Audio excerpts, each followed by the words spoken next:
Today, a cat can live inside a warm house, sleep on a blanket, ignore its own name, knock something off a table, and still be treated like royalty. But the first cat near humans was not a pet. It had no name, no bowl, no soft place by the bed, and it definitely was not waiting for someone to scratch its head. It was a small wild hunter sitting somewhere beyond the firelight, watching a human settlement from the dark. Around 10,000 years ago in the ancient Near East, human life was changing. For most of history, people had moved with the seasons. They followed animals, gathered plants, searched for water, and carried their lives from place to place. But now, some humans were staying. They were planting seeds, they were building simple homes, they were storing grain in baskets, clay pots, pits, and small structures. For the first time, food was not only something found in the wild, it was being kept in one place. That sounded like a victory, but it also created a problem, because humans were not the only ones who noticed the grain. At night, when the settlement became quiet and the last orange light of the fire moved across the ground, tiny feet began to scratch near the storage places. Mice slipped through gaps, rats chewed at the edges. Small teeth entered the food that people had worked for an entire season to collect. This was not just annoying, it was dangerous. A few missing grains did not matter, but a growing army of rodents could destroy stored food, contaminate it, and turn a safe season into hunger. If humans could not protect their grain, the new settled life could fail before it truly began. And then, from the dark, another animal noticed the same problem: a cat. Not a soft house cat, not a lazy pet. A lean, sharp-eyed wildcat, close to the ancestor of the cats people live with today. It had a striped body, quiet paws, patient eyes, and a body built for one job: catching small moving things. To the humans, the grain store was survival. To the mice, it was a feast. To the cat, it was something even better: a hunting ground. The cat did not care about human history. It did not know agriculture was changing the world. It did not know that this small settlement would become part of a much bigger story between humans and animals. It only knew that where humans kept grain, mice gathered, and where mice gathered, a cat could eat. So the cat stayed near the edge, not too close, not inside the firelight, just close enough to watch the humans, close enough to smell the grain, and close enough to hear the small movements in the dark. At first, the humans may have seen only eyes. Two bright points outside the settlement, a shadow near the storage area, a quick shape moving between baskets. Then slowly, they may have noticed something else. Where the cat appeared, fewer mice survived. And that changed everything. Because the first step toward the first cat was not love, it was tolerance. Humans did not need to hug the cat, they only needed to stop chasing it away. And the cat did not need to love humans. It only needed to decide that the mice were worth the risk. Before the first cat could become a pet, humans had to change the world around it. For hundreds of thousands of years, people moved. They followed herds, they crossed rivers, they searched for fruit, roots, eggs, shellfish, and water. A camp could exist for a few nights, a few weeks, maybe a season, and then the group moved again. That life did not create a home for cats. A moving hunter-gatherer group had no permanent grain room, no heavy storage pots, no pile of food sitting in the same place night after night. A wildcat might pass near humans. It might see smoke, it might hear voices, it might even hunt the same small animals near the same water. But there was no reason to stay. The humans were moving, the food was moving, the mice were scattered, and a cat is not loyal to a place that gives it nothing. Agriculture changed that. When humans began planting and harvesting grain, they created something new in the ancient world: a reliable food pile.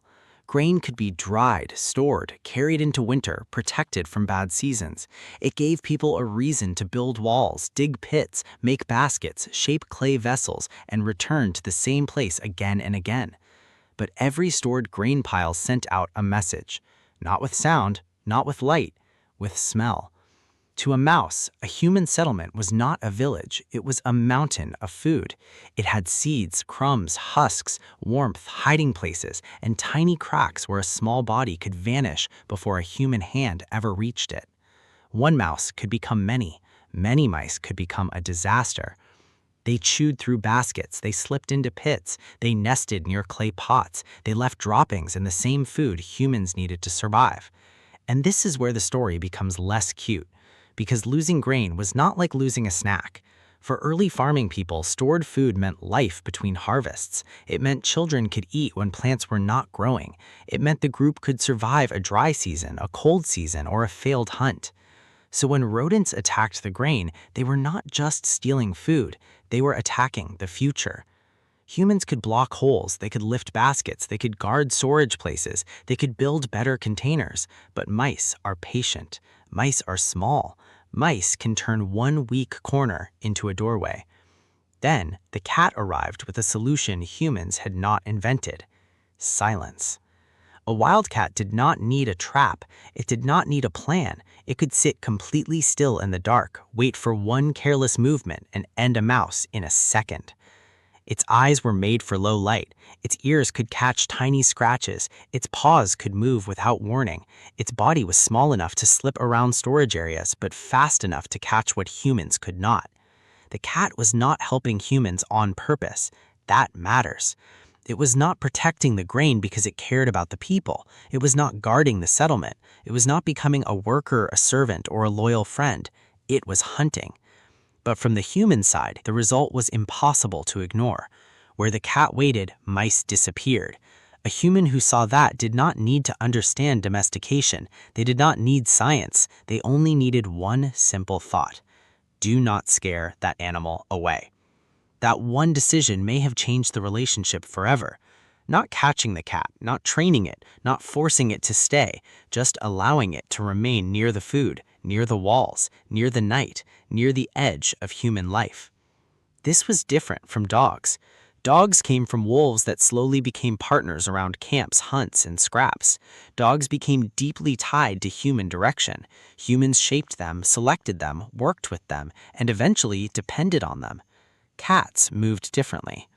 The cats that ran from every human sound stayed wild in the distance, but the cats that could handle human noise, smoke, children, footsteps, and firelight got something valuable: more mice. Those calmer cats had a reason to remain close. They hunted better near settlements. They survived there. Their kittens were born near human voices instead of far out in the wild. Generation after generation, the cats near humans were not necessarily the strongest cats. They were the ones least afraid of us. This is why the first cat was not really chosen by humans in the normal way. The settlement chose it. The grain chose it. The mice chose it. And in a strange way, the cat chose humans back. Slowly, the edge became closer. A cat that once stayed beyond the firelight might begin hunting beside the storage baskets. A kitten born near a wall might not run when a child laughed. A human who once threw stones at every small predator might stop, watch, and realize this one was useful. At first, the cat was only tolerated. Then it became familiar. Then someone may have tossed it a scrap. Then a child may have followed a kitten. And little by little, the animal that came for mice began living inside the human world. But hunting mice near humans was only the beginning. A cat could live near a settlement and still not be a pet. It could stay outside the wall, sleep in the dark, hunt at night, and vanish before any human came too close. For a long time, that may have been the relationship: useful but distant, close but not trusted, visible but not owned.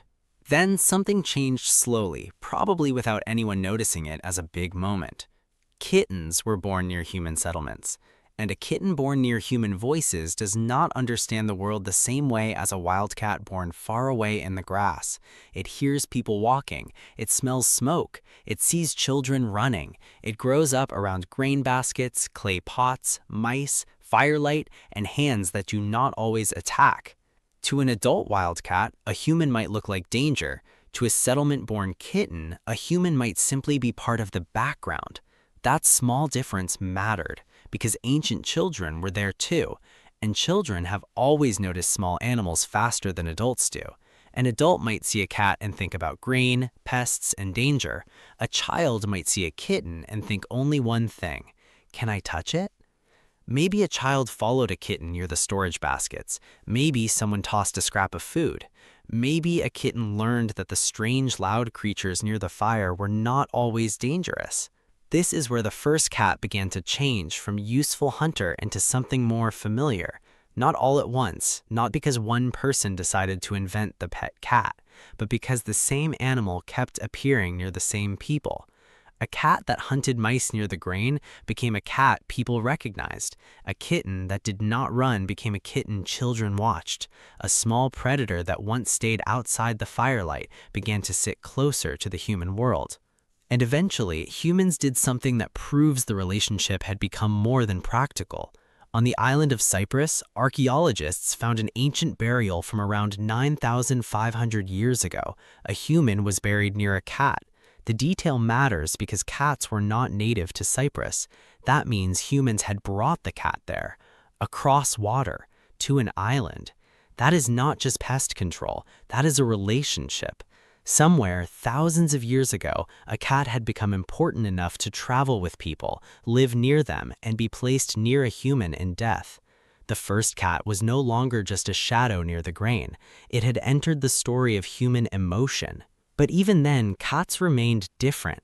A house cat today can sleep in a warm home, then suddenly freeze at a tiny sound no human noticed. It can rub against your leg, then disappear like a wild hunter. It can ask for food, ignore affection, stare into the dark, and behave as if the house belongs to it. Because in a way, that is the ancient deal. Humans never fully conquered the cat. They made a world the cat wanted. Grain brought mice, mice brought cats. Firelight made the edge of the settlement safer. Children made kittens less afraid. And tolerance slowly became companionship. That is why the story of the first cat is not really a story about humans taming a wild animal. It's a story about two species meeting in the middle. Humans had food to protect. Cats had a hunger to follow. Humans had fire. Cats had night vision. Humans had grain. Cats had claws. And between them, in the dark space between storage baskets and firelight, something strange began. The first cat was not captured, it was not trained, it was not ordered to stay.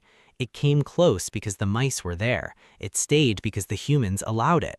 And over time, the animal that first watched us from the darkness became one of the few creatures on Earth that could walk into a human home, do almost whatever it wanted, and somehow still be loved. So the first cat was not born as a pet, it was born as a hunter. But humans made a new world around themselves, and the cat looked at that world, saw food, warmth, safety, and opportunity, and chose to step closer.